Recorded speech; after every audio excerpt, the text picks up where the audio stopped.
こんにちは、ナビゲーターのみゆきです。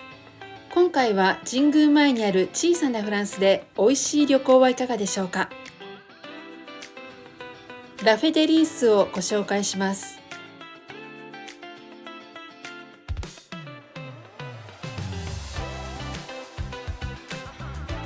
場所は渋谷から表参道へと抜けるキャットストリートから少し入ったところにあります。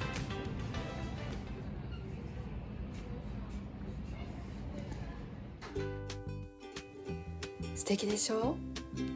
一歩足を踏み入れた瞬間にフランスにいるような気分です。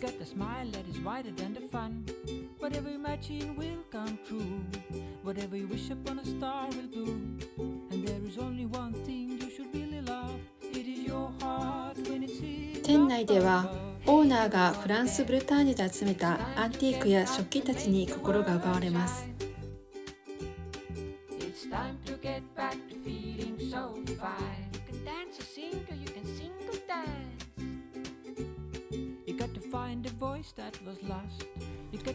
こちらではフランス人も大絶賛の本格的なガレットとクレープをいただけます。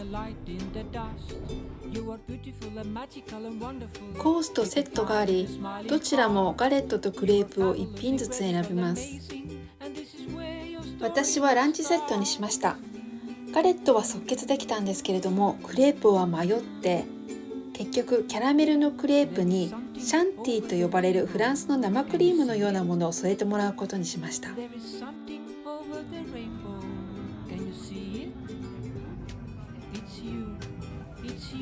皆さんはガレットとクレープを総称してクレープリーと呼ぶのをご存知ですか？こちらのシェフはクレープリーマダムというフランス人のクレープリー講師からレシピと技術を徹底的に学ばれたそうです。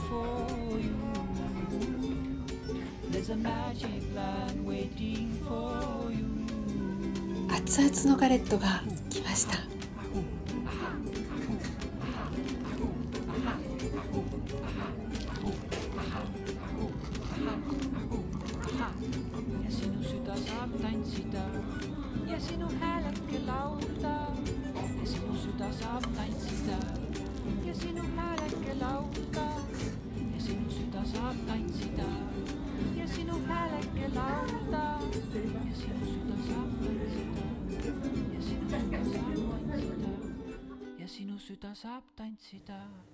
フレッシュなバジルの香りとジューシーなトマトがとっても美味しいです。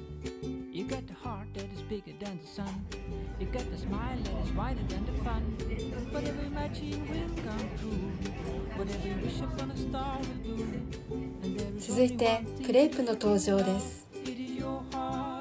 少しビターなキャラメルととろけるようなシャンティーが上品な大人のイメージです。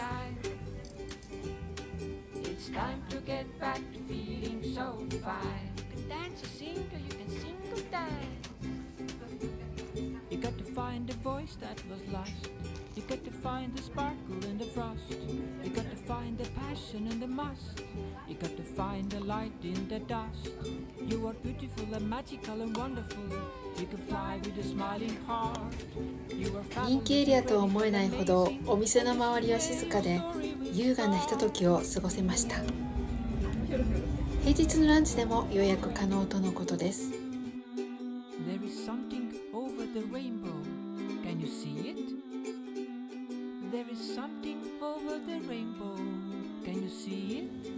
このチャンネルでは観光スポットやおすすめのお店、宿泊施設、旅行のプランなどをご紹介していきます。ぜひグッドボタンやチャンネル登録をよろしくお願いいたします。最後までご覧いただきありがとうございました。There's a magic land waiting for you.